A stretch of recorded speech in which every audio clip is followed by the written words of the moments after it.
Hi, I'm Moss here with the Soundaware M1 Esther portable digital audio player. Now, it doesn't look like a particularly remarkable player, but a friend of mine tipped me off that I should check it out because it has some pretty sophisticated technology inside. An FPGA, field programmable gate array, where they have their own digital filtering system and what have you, and of course programs a user interface, and careful design which had dedicated power supplies for the digital analog components. The other useful thing about it is it has a dedicated digital output mode where the analog components are shut off, so you have longer battery life and higher quality digital output. And I have one of their streaming servers here as well, and that has very good quality digital output, so they obviously have some technological ability, although as we'll see, it's sort of your mileage may vary factor. Starting with the outside, well, I don't really consider it particularly attractive. I'm not really big on these chamfered screens, but I did find that even though it's not the most beautiful layout, the layout of the buttons is actually really easy to feel in the dark. You have your back button, your main menu, which always takes you to the front menu, and well, you know, you can feel the curve on there, so you know where all the buttons are. So it actually works better than expected in that regard. On the side you have your key lock button, which locks all the keys or locks none of them, your volume controls and your power button there, and on the bottom you have your typically annoying rubber cover for the card slots, where it takes two cards. I've used a 200 gig card in there successfully, and your micro USB port, which unfortunately there's no DAC support, but maybe in the future we can persuade them. And on the top you have your fairly typical, you know, your headphone out, line out, and coaxial digital out, which slightly annoyingly uses just the sleeve and the ring portion, not the tip, for output. So I had to make a custom cable to use with the Mojo. So that's an annoying differentiation. The user interface itself, well, you power on, and powering on is a bit of an interesting thing, which I'll talk about in a minute. You have your about. You have 7 options. About, which probably should be in the settings menu, but you have firmware upgrade, which should also be in the settings menu. Your settings, which I'll go into in a second. Your music library has a fairly typical, you know, album, genre, artist, or all music. And storage, you can access the individual cards, obviously. And list manager, you have favorites and recently played, which is handy. Now playing takes you directly to what's playing now. Fantastic. And well, we're back to the beginning about the device itself. Now this is using firmware version 66, which is a beta version, which they sent us to test. And because we've been giving them feedback, I mean, a number of us have been impressed with the sound quality of these, and so we're encouraging them to improve the user interface, which is a bit primitive, as you can probably guess. It's not particularly sophisticated, but all in all, it does the job surprisingly well. The settings probably tell you more about a device than anything. You have your language select. It's basically Chinese or English. Your backlight time, you can get up to how long the backlight is on. I have it set at never presently, obviously, because I'm making the video. And you have the brightness. You can control the brightness up to what has a number of settings. Brightness is a bit confusing because what we perceive as relative brightness is actually very different to what this camera is going to perceive. So well, I'll try to set it at a level that the camera is not unhappy with. It's not too bright for the camera. Maximum looks good. And music scan, which will scan the card. It takes a while. I have a lot of music on my cards. You know, if I have a 200 gig card in there, it's got about 120 gigs on there. Then it does take a few minutes. Now, digital coaxial mode I mentioned already. If you activate this, it disables all the analog components, so it uses far less battery life. You're only going to get about maybe 5 to 6 hours of battery on it, but I think you can get up to 30 hours of playback time if you use digital only mode. I think it was 30. Anyway, I haven't tested it as such. I've been lazy about that, so forgive me. One thing you'll notice about the user interface, which is pretty obvious, and it's the same if you're browsing music, is that it doesn't use much of the interface at all. I mean, there are big gaps at the bottom, top and bottom. You only have 5 options here. If I'm going through the music library, I usually select by artist. You can go down one by one, or you can jump whole pages using the left and right keys, which is very handy. So I can actually get through my 267 different artists fairly quickly. So it's not too bad in that regard. But as you can see, they need to have the width of the whole screen, and I reckon they should have about they could squeeze comfortably 7 lines in there, which would make it much nicer to navigate. But they have done one thing which was requested by another user, which is put the volume level in the top bar, so alongside the battery. So it's getting there. But I didn't find it unusable, and I'm used to using an iPhone and what have you. But it's I sort of appreciate the old style of interface where, like the old mobile phones, like the old Nokia, however you pronounce them, where you just basically have that kind of interface. It sometimes can be much faster than going through a complex and over beautified user interface of a smartphone. So I appreciate it, and the only thing it really lacks is playlist support. But again, hopefully for the future.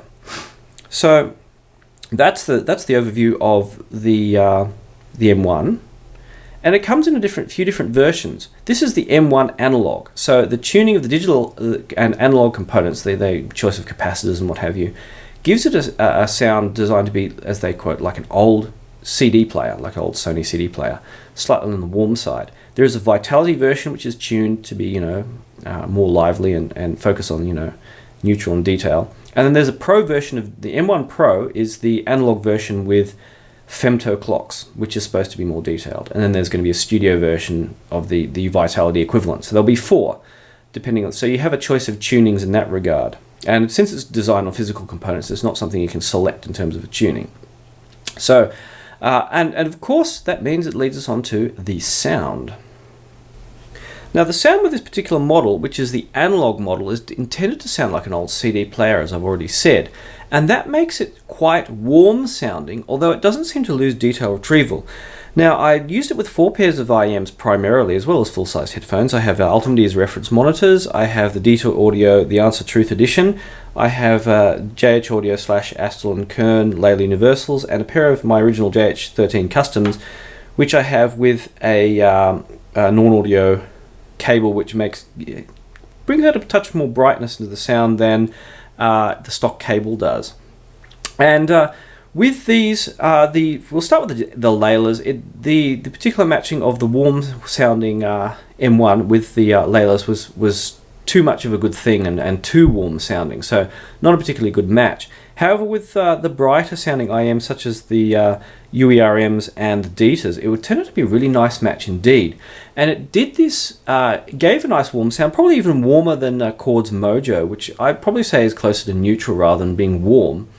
And this sound was very pleasant, very, well indeed, analog sounding. It was probably one of the easiest DAPs to listen with, bar possibly the Hi-Fi Man HM901 with the balanced card in there. And the balanced card is a bit warm sounding itself. So it's one of the nicest DAPs I've had to listen with, and I didn't feel like I was losing much detail. Maybe a tiny bit of detail lost compared to the Mojo, but not much, considering that I've got fairly high-end IEMs here. That was the primary takeaway from it, and supposedly the Pro version with femto clocks has even more detail retrieval, and I hope I can try one of those in the future. Now, an interesting thing that came up was I did use it with the Mojo in digital coax mode. Now, I normally have an AK100 that I use for this purpose, and the AK100 I use the optical out, so I tried each, and I could easily switch by just pulling out my little homemade digital connection here, and to switch and then play the music again. And the funny thing was, which really shocked me, was that the sound quality using this as a digital transport versus the AK100 optical out was considerably different. And you could say that's crazy, but I don't know. The same kind of thing happened with using the streaming server from Soundaware, the D100 Pro, was that it was the best digital output compared to a whole bunch of other stuff I have, such as Audiophilio 1 and the IFI, iUSB 3.0 and other stuff. Whatever technology these guys have created, their digital transport functionality is just fantastic. Now, I don't have an explanation for this, and someone else tested to check that there wasn't sounding loud, that there wasn't increased loudness or something else going on there. Genuinely, it seems to be better transport. And I of course, I can't back this up with any kind of measurements or anything like that. I wish I could. Be interesting to test what's going on. But that being said, the Chord products, and I have the Hugo as well, tend to have a bit of a reputation for sounding different depending on the digital transport used. And the same thing, the best sound I got out of the Hugo was using the Soundaware transport. So that's that. But the other thing about the headphone amp is it was fine with IEMs, but seemed to be, a little bit lacking in punch with some of the ones I have here. And the best results I had with that were with my good old Pico Power. So if I wanted to get the best results, I'd either use this with the Pico Power for a bit more punch, or this with the Mojo for, well, better everything overall. But that being said, there were times, the Mojo in comparison could sound a bit, less relaxing to listen with compared to the M1. And of course, again, the M1 analog is tuned quite warm. And there were times that it was too much of a good thing, and I liked the slightly more lively sound of the Mojo, lively and punchy sound, which it has. Now, since I shot that last part of the video, I received a pair of ALO Audio Andromedas, which I have here. They are a multiple balanced armature IEM, and the problem with multiple balanced armature IEMs is that they may not have a flat impedance curve. Now, it turns out the M1 Esther has a 10 ohm output impedance, where the ideal would usually be around close to 0. So that means with the multiple balanced armatures, you often get an issue where the low bass drops off. And it is quite much this issue with the Andromedas. This can be a good or bad thing. If you have very bass heavy music where the sound is a bit too bass heavy for one's liking, then this ends up much like plugging them into, say, an iPhone, which has a 5 ohm output impedance, ends up balancing things out a bit because of the impedance curve, you get a bit of a bass drop off. However, with other kinds of music, you can make the things like the Andromedas and other balanced armature IEMs sound a bit too thin. So that is pretty critical in choosing IEMs to match with this. So it can be a good or a bad thing. At worst, of course, you just need to add with some IEMs, you'll just need to add an amp and one which has a low output impedance to straighten things up as necessary. But if there are a few showstoppers, such as the battery life is still a bit of an issue. It's just sitting here making this video in a few minutes, it's crept down to 97% from 100%, and not even playing music. It's still, you're going to be essentially down on battery life unless you use it as a digital transport. And if you do need all the other features that you normally get in DAPs, then you may find this a bit not something suitable. But if you're sort of on the edge and you want to see how it progresses, a few of us are kind of bugging the company to make a lot of changes. And the version I have here, version 66, which I was sent a few days ago, does have like they sent me in like an A4 page list of changes. So they are making progress with this, and I reckon, say in a year or two, it's going to be there if they can improve everything, improve battery life, improve performance, and get in functionality. It's going to be make a really nice product. And if you don't mind, again, it's over $500. This makes it quite an expensive transport for use of something like a Mojo. But if you that money that you save buying, say, a Mojo versus what the Cord could have charged, they could have charged, say $1,100 or $1,200 for it, half the price of a Hugo. And if the money is no problem and you do want a good digital transport, again, functionality taken into consideration, you could use this as a transport. Or if you find one secondhand on the forum, it's not that there seem to have that many sold. So that is, I reckon this is in my list of keep an eye on it, keep an eye on this company.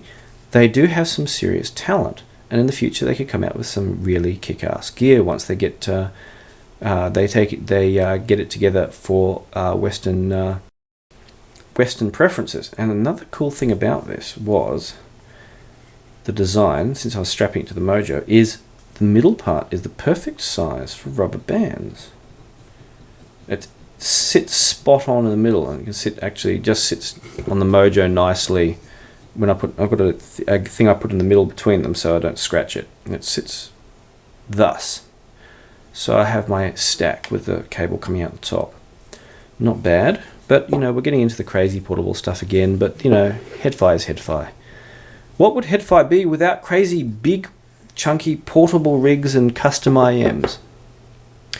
So again, I hope you enjoyed the video. If you have any questions or comments, please leave them there, and keep an eye on the thread on there and see what's happening with the firmware upgrades if you're interested in this DAP.